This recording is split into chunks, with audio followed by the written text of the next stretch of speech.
सभी को नमस्ते। मैं आप सभी का अपने YouTube channel law of the twins में एक बार फिर से स्वागत करता हूं। और आज की इस वीडियो में हमने ऑल इंडिया बार एग्जामिनेशन की वीडियो को कंटिन्यू करना है। इनके लेक्चर सीरीज को कंटिन्यू करते हुए आज के इस लेक्चर में हमने एसेंशियल्स ऑफ टोर्ट्स पढ़ेंगे। हम देखेंगे कंसेप्ट को पहले अच्छे से, फिर लास्ट के जो क्वेश्चंस या जो MCQs बनते हैं उनको देखेंगे। आपके नॉलेज के लिए बता दूं कि ये जो सब्जेक्ट में पढ़ाने लगा हूँ, यहाँ पे आज जो टॉपिक डिस्कस करने लगा हूँ, इससे जो क्वेश्चन आएगा वो आपको कंसेप्ट पढ़कर ही समझ आ सकता है। पेपर में कोई बेयर एक्ट काम नहीं आने वाला, क्योंकि टोर्ट का कोई बेयर एक्ट होता ही नहीं है। तो अगर आप सोचो कि आप बेयर एक्ट्स ले जाओगे, उसमें ढूंढोगे फिर टोर्ट की क्वेश्चंस के आंसर को, कभी नहीं मिलेंगे। Impossible, totally impossible. तो इसलिए टोर्ट के सब्जेक्ट को अच्छे से पढ़िए ताकि आप इसका अच्छे से आंसर भी कर पाए। तो आइए दोस्तों, आज की वीडियो शुरू करते हैं।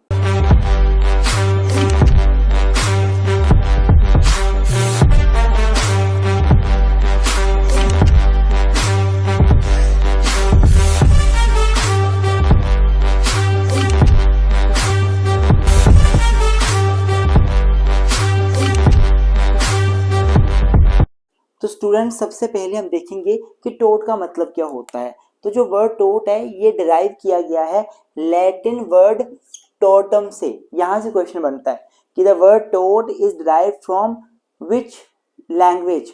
नंबर 1 लैटिन, फ्रेंच या इंग्लिश, ऐसा 3-4 ऑप्शन आ जाएंगे। तो ये याद रखना है, लैटिन वर्ड टोर्टम से इसको लिया गया है, जिसका मतलब होता है ट्विस्टेड, क्रुक्ड या रोंग।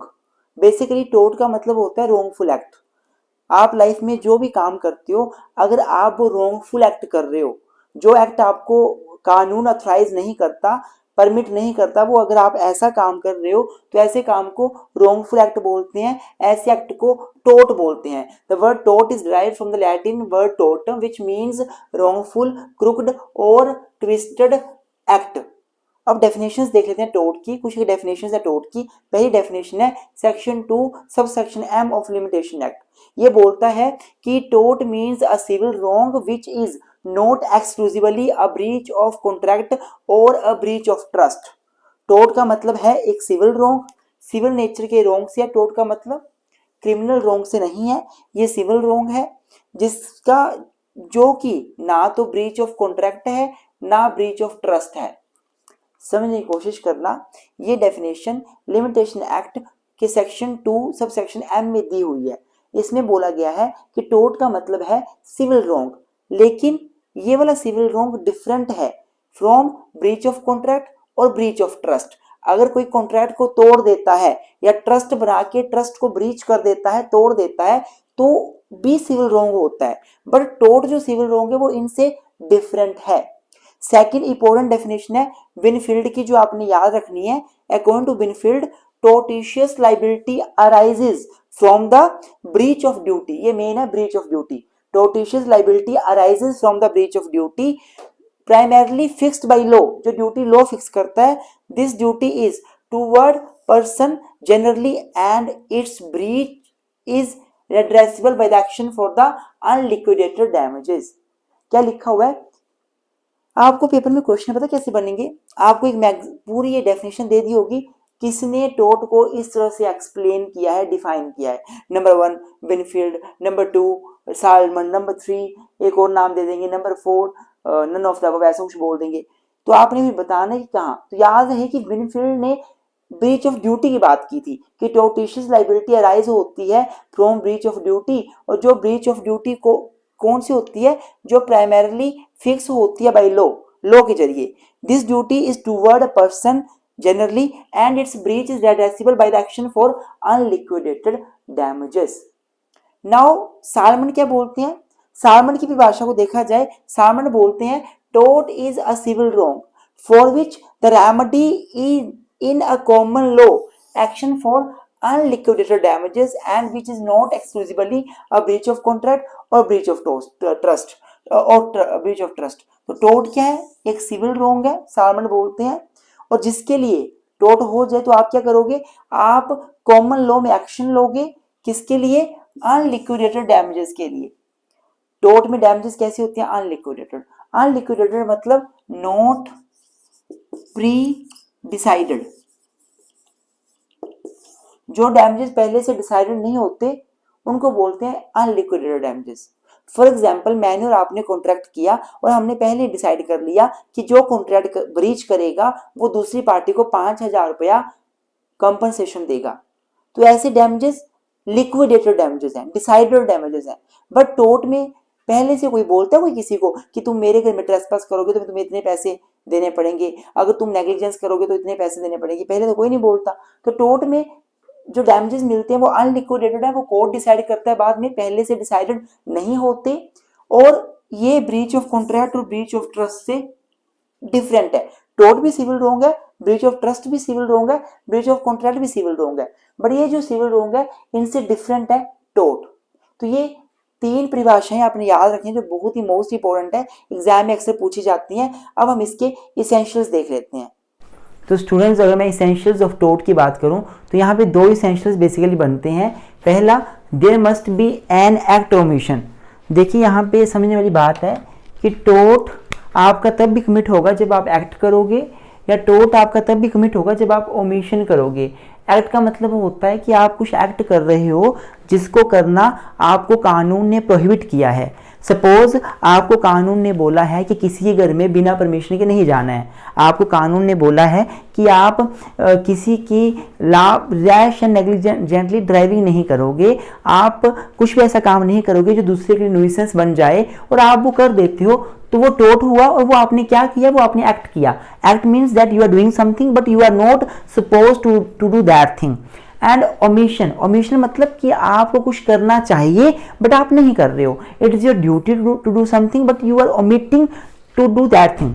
आपकी ड्यूटी आपको करना चाहिए बट आप ओमिट कर रहे हो, आप वो काम नहीं कर रहे हो, तो टोर्ट बन जाएगा। चाहे आप एक्ट करो, अर्थात आपको करने को मना किया बट आप कर रहे हो, चाहे आप ओमिशन करो कि आपको कोर्ट ने आपको लॉ ने बोला है कि आपने करना है बट आप नहीं कर रहे हो। सपोज एक पर्सन है, वो चौकीदार है, उसकी ड्यूटी है कि उसने एक डैम के किनारे खड़े होना है, या एक पर्टिकुलर एक छोटा सा पोंड है उसके किनारे खड़ा होना है, कोई बच्चा वहां पे ना आए, बच्चा वहां पे डूब सकता है, और चौकीदार सोया हुआ है, बच्चा वहां पे आ जाता है, डूब जाता है, तो चौकीदार ने क्या किया, ओमिशन कर दिया अपनी ड्यूटी का। तो टोर्ट दोनों तरह से कमिट हो जाता है, आप चाहे एक्ट करो चाहे आप ओमिशन करो। तो there must be some act और omission on the part of defendant. Defendant वो है जिसके ऊपर केस किया जाता है, तो जो जिसके ऊपर केस किया जा रहा है उसके पार्ट में कोई एक्ट या ओमिशन होना चाहिए। एंड, और दूसरा एसेंशियल एलिमेंट क्या है, एंड। ये तो एक हो गया ना, ये काम तो होगा। इससे एंड दूसरा क्या है, legal damages to the plaintiff. Plaintiff को लीगल डैमेजेस मतलब इंजूरिया मतलब इन्फ्रिंजमेंट ऑफ लीगल राइट, अर्थात वायलेशन ऑफ लीगल राइट। तो इन्फ्रिंजमेंट ऑफ लीगल राइट होना चाहिए प्लेंटिफ को। 2 इसेंशियल्स, अगर टोर्ट तभी कमिट होगा, हम तभी बोलेंगे टोर्ट हुआ है, जब जिसके ऊपर केस किया जा रहा है डिफेंडेंट वो कोई एक्ट करे या ओमिशन करे, और दूसरा जो पर्सन जिसने केस किया है, जो प्लेंटिफ है, उसको उस एक्ट या ओमिशन से क्या हो जाए, डैमेजेस हो जाए या इंजूरिया हो जाए। अब यहां से क्वेश्चन अभी तक आपको नहीं बनेगा, अब नीचे जो पढ़ाऊंगा यहां से क्वेश्चन बनता है। अब अगर बात की जाए इंजूरिया की, डैमेजेस की, तो इसके रिगार्डिंग 2 मैगजीम्स हैं, एक इंजूरिया साइने डैमनो, एक damnum sine injuria. Injuria sine डैमनो में इंजूरिया का मतलब होता है infringement of legal right. Infringement of legal right मतलब किसी पर्सन के लीगल राइट को इन्फ्रिंज करना, ब्रीच कर देना। और साइने मतलब विदाउट, और डैमनो मतलब डैमेजेस। डैमेजेस मतलब जैसे फिजिकल डिस्कम्फर्ट, डैमेजेस मतलब मॉनेटरी डैमेजेस, फिजिकल डैमेजेस। तो इंजूरिया साइने डैमनो का मतलब होता है किसी व्यक्ति को इन्फ्रिंजमेंट हो रही है लीगल राइट्स की बिना किसी प्रकार के डैमेजेस के, अर्थात उसका राइट तो वायलेट हुआ बट उसको डैमेजेस कोई नहीं हुए। एग्जाम्पल के तौर पे मान लीजिए एक व्यक्ति बोट डालने जाता है, उसे रिटर्निंग ऑफिसर रोक देता है, उसका बोट नहीं लेता। बाद में जब रिजल्ट आता है तो जिसको उसने बोट डालना था वो जीत जाता है, वो कैंडिडेट जीत जाता है। यहां पे एक पर्सन को बोट डालने से रोका गया, उसका इन्फ्रिंजमेंट ऑफ लीगल राइट हुआ, लेकिन जिसको उसने जिताना था वो जीत गया, उसको डैमेजेस कोई नहीं हुए। तो ये हो गया infringement of legal rights without any damages. अगर ऐसा होता है तो इस केस में टोर्ट कमिट हो जाता है, ऐसे केस में टोर्ट कमिट हो जाता है। दूसरा जो इसकी मैक्सिम है वो है डैमनम साइन इंजूरिया। डैमनम मतलब डैमेजेस, साइन है मतलब विदाउट, एंड इंजूरिया मतलब इन्फ्रिंजमेंट ऑफ लीगल राइट्स, अर्थात डैमेजेस हो रहे हैं किसी को बिना इन्फ्रिंजमेंट ऑफ लीगल राइट्स के। एग्जाम्पल के तौर पे मान लीजिए मेरा एक स्कूल है, मैंने वो स्कूल खोला है और आप में से कोई स्टूडेंट मेरे स्कूल के सामने एक नया स्कूल खोल लेते हैं। आप अपने स्कूल में फीस भी कम लेते हैं बच्चों से, आप अपने स्कूल में काफ़ी कम फीस पे बच्चों को एडमिट कर रहे हैं, एडमिशन दे रहे हैं, और मेरे स्कूल के सारे बच्चे आपके पास चले जाते हैं और मैं जाके कोर्ट में केस कर देता हूं कि इसका स्कूल बंद किया जाए, इसने मुझे नुकसान कर दिया। अब यहाँ पे मेरा डैमेजेस तो मुझे हुए हैं, डेफिनेटली मुझे पैसे का लॉस हुआ है, बच्चे मेरे पास नहीं रहे, एडमिशन लेस हो गई, मुझे लॉस हुआ है। उसने फीस अपनी कम करी, मुझे भी फीस कम करनी पड़ी अपने बच्चों को रिटेन रखने के लिए। जो बच्चे चले गए उनको वापस नहीं ला पाया मैं, मुझे डैमेजेस हुए हैं, लेकिन मेरा राइट कोई इन्फ्रिंज नहीं हुआ है। हर किसी को अधिकार है कि वो बिजनेस प्रोफेशन चला सकता है। अब वो स्कूल खोल के बैठा, उसका राइट है, वो स्कूल खोल सकता है, अर्थात ये मैक्सिम हो जाएगी डैमनम साइन इंजूरिया में फिट बैठेगा। तो स्टूडेंट्स, जब डैमनम साइन इंजूरिया होता है तो ऐसे केस में टोर्ट नहीं माना जाता। अगर कोर्ट में आप जाते हो, कभी भी न्यायालय में आप जाते हो और न्यायालय में जाकर आप बोलते हो मुझे डैमेजेस हो गए, लेकिन आप अपने राइट को इन्फ्रिंज हुआ प्रूव नहीं कर पाते, आप ये प्रूव नहीं कर पाते कि आपका राइट भी इन्फ्रिंज हुआ है, तो डैमनम साइन इंजूरिया की मैक्सिम अप्लाई होगी और इस मैक्सिम के हिसाब से आपको कोर्ट कोई हेल्प नहीं करेगा, टोर्ट कमिट हुआ माना ही नहीं जाएगा। तो स्टूडेंट्स, यहां पर जो मैक्सिम है आपकी डैमनम साइन इंजूरिया, जो मैं अभी पढ़ा रहा हूं लास्ट में, इसके रिगार्डिंग दो केसेस बड़े लैंडमार्क केसेस थे। एक ग्लॉस्टर ग्रामर स्कूल, ये वही केस है जिसमें एक पर्सन ने का पहले से स्कूल था, दूसरे ने वैसा उसके सामने एक और स्कूल बना लिया, जितने भी बच्चे थे वो पुराने वाले स्कूल से नए स्कूल में शिफ्ट हो गए, पुराने वाले स्कूल को अपनी फीस कम करनी पड़ी, कोर्ट में केस चला गया, तो कोर्ट ने बोला आपको डैमेजेस तो हो रहे हैं, हम मानते हैं, बट आपका राइट तो इन्फ्रिंज हुआ ही नहीं, हर किसी का राइट है स्कूल खोलने का, तो हम आपको कोई कंपनसेशन नहीं देंगे। Mughal steamship company limited versus MC Gregor company, ये केस दूसरा केस लैंडमार्क केस है जो कि इसी से डील करता है।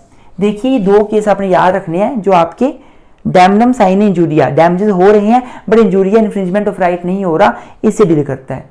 अब बात की जाती है इंजूरिया साइन एंड डैमनो की, इन्फ्रिंजमेंट ऑफ राइट्स हो रहे हैं लेकिन डैमेजेस नहीं हो रहे। इसका केस है अश्वे वर्सेस वाइट। इस केस में क्या हुआ था, जो मैंने आपको एग्जांपल दिया अभी ना थोड़ी देर पहले, कि एक पर्सन जो है वो वोट डालने जाता है और उसको रोक दिया जाता है वोट देने से, रिटर्निंग ऑफिसर उसे रोक देता है वोट देने से। तो अश्वे वर्सेस वाइट के केस में यही हुआ था कि उससे वोट देने से रोका गया था पर्सन को, और बाद में जिसको उसने जिताना था वो पर्सन जीत गया था, तो उसको डैमेजेस तो नहीं हुए पर उसका इन्फ्रिंजमेंट ऑफ राइट्स हुआ था। भीम सिंह वर्सेस J&K के केस में क्या हुआ, इस केस में जो भीम सिंह थे वो MLA थे जम्मू कश्मीर के, वो जम्मू कश्मीर लेजिस्लेटिव असेंबली में अपना वोट डालने जाते हैं और होता क्या है, उनको वोट देने से रास्ते में रोक लिया जाता है, उनको असेंबली तक पहुंचने नहीं दिया जाता और वो अपना वोट नहीं दे पाते असेंबली में। तो इसमें भी कोर्ट ने क्या बोला, आपको इन्फ्रिंजमेंट ऑफ राइट हो रहा है, डैमेजेस तो यहां भी नहीं हुए थे। इन दोनों केसेस में टोर्ट कमिट हुआ माना गया और ये इंजूरिया साइन एंड डैमनो का जो है केस है। तो ये तो हमें समझ आ गया सारा, this is about the essential of torts. और इसमें अब जो MCQs पूछे गए हैं लास्ट ईयर्स में, PYQs हैं, उनको देख लेते हैं, फिर आपके दिमाग में ज्यादा समझ आएगा कैसे क्वेश्चंस यहाँ से पूछे जाते हैं। तो स्टूडेंट्स, आगे बढ़ने से पहले थोड़ा सा बता दूं आपको कि आप हमारा ऑल इंडिया बार एग्जामिनेशन का कोर्स बाय कर सकते हैं।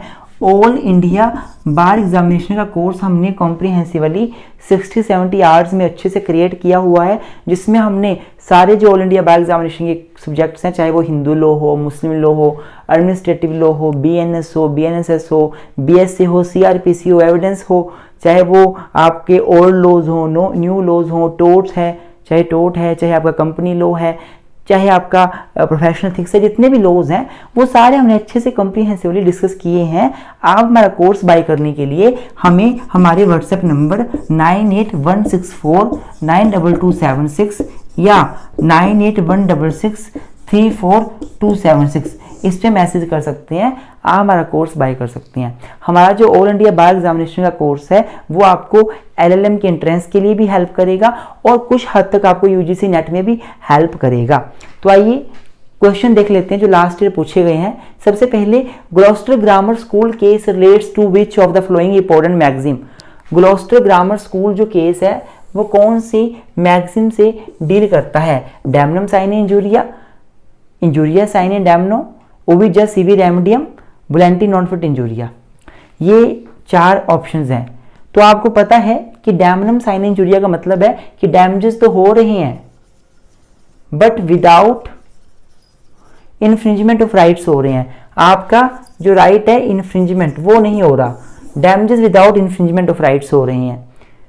तो ग्लॉस्टर ग्रामर स्कूल में क्या हुआ था, एक स्कूल था किसी पर्सन का, उसके साथ दूसरे उसके किसी मतलब दूसरे किसी व्यक्ति ने एक स्कूल खोल लिया, फीस कम कर दी, सारे बच्चे वहां पे चले गए थे और जो पहले वाला स्कूल का पर्सन था वो उसे मॉनेटरी लॉस हुआ था, उसे डैमेजेस हुए थे, लेकिन without any infringement of rights. Right तो दोनों का ही था स्कूल खोलने का, तो इसका आंसर बन जाएगा डैमनम साइने इंजूरिया। ये आंसर होगा इसका ना। इन्फ्रिंजमेंट ऑफ राइट्स इसमें हुआ ही नहीं है तो होगा ही नहीं। ओविजस सीवी रेमडियम भी इसका आंसर नहीं होगा। एक केस मैंने आपको बताया था पीछे, अश्वे वर्सेस वाइट, जो वो वाला केस था जिसमें रिटर्निंग ऑफिसर ने किसी को बोर्ड डालने से रोक दिया था, वो वाला केस में ये मैगजीन आई थी, है ना। ये भी याद रखना आप, जो अश्वे वर्सेस वाइट का केस है वो इस मैगजीन से भी साथ में डील करता है। अब दूसरा क्वेश्चन देख लेते हैं। और लास्ट, ब्लंटी नॉन फिट इंजूरिया, इसका मतलब होता है कि अगर आप खुद आप कंसेंट करते हो किसी हार्म के लिए तो बाद में आप ये नहीं बोल सकते मुझे हार्म हुआ। This is volenti non fit injuria. तो यहाँ तक हमने देख लिया, अब आगे देखते हैं। स्टूडेंट्स, अगला क्वेश्चन है, द वर्ड टोट is derived from French word tortum, English word tortum, Latin word twisted या नन ऑफ द अबव। तो जो वर्ड टोट है, आपको पता है मैंने थोड़ी देर पहले पढ़ाया कि जो वर्ड टोट है वो बेसिकली लैटिन भाषा के वर्ड टोटम से लिया गया है, जिसका मतलब होता है ट्विस्टेड, जिसका मतलब होता है टू ट्विस्टेड। तो जो वर्ड टोट है it is basically derived from the Latin word, लेकिन यहाँ पे ट्विस्टेड है, नहीं ये गलत है। तो इसका आंसर होगा नन ऑफ द अबव, क्योंकि फ्रेंच वर्ड तो है ही नहीं, इंग्लिश वर्ड तो है ही नहीं, लैटिन वर्ड तो है बट आगे वर्ड ट्विस्टेड लिखा है, लैटिन वर्ड टोटम से लिया हुआ है ये, तो इसका आंसर बनेगा नन ऑफ द अबव। ऊपर में से कोई भी सही आंसर नहीं है। अगर आपका ऑप्शन लैटिन वर्ड टोटम होता तो वो आपका सही आंसर होता। तीसरा क्वेश्चन है, द प्रिंसिपल ओविजस इबी रेमडियम। ओविजस इबी रेमडियम जो प्रिंसिपल है, इट वॉज रिकॉग्नाइज्ड, कौन से केस में ये प्रिंसिपल को मान्यता मिली? Winterbottom versus Wright, Chapman versus Pickersgill, Ashby versus White, Rylands versus Fletcher. देखिए मैंने आपको थोड़ी देर पहले बताया था कि आश्वे वर्सेस वाइट का जो केस है, ये केस आपका वही रिटर्निंग ऑफिसर वाला, रिटर्निंग ऑफिसर ने रोक लिया बोर्ड देने से, तो इंजूरिया साइने डैमनो, इंजूरिया साइने डैमनो कि इन्फ्रिंजमेंट ऑफ राइट है विदाउट डैमेजेस, इससे वो डील करता है। लेकिन ये केस आपका अश्वे वर्सेस वाइट वाला, ये केस साथ में ओविजस इबी रेमडियम, इसका मतलब होता है where there is right there is remedy. अगर आपको राइट मिला है तो आपको रेमेडी भी मिलेगी। इस चीज के साथ भी ये केस डील करता है। आई होप आपको ये क्वेश्चन भी समझ आ गया होगा कि अश्वे वर्सेस वाइट के केस में ओविजस इबी रेमडियम के प्रिंसिपल को भी रिकॉग्नाइज किया गया था। आज के इस वीडियो में इतना ही, मिलते हैं किसी नई वीडियो के साथ। बने रहे लो बिटवीन्स के साथ। Thank you so much, keep supporting us.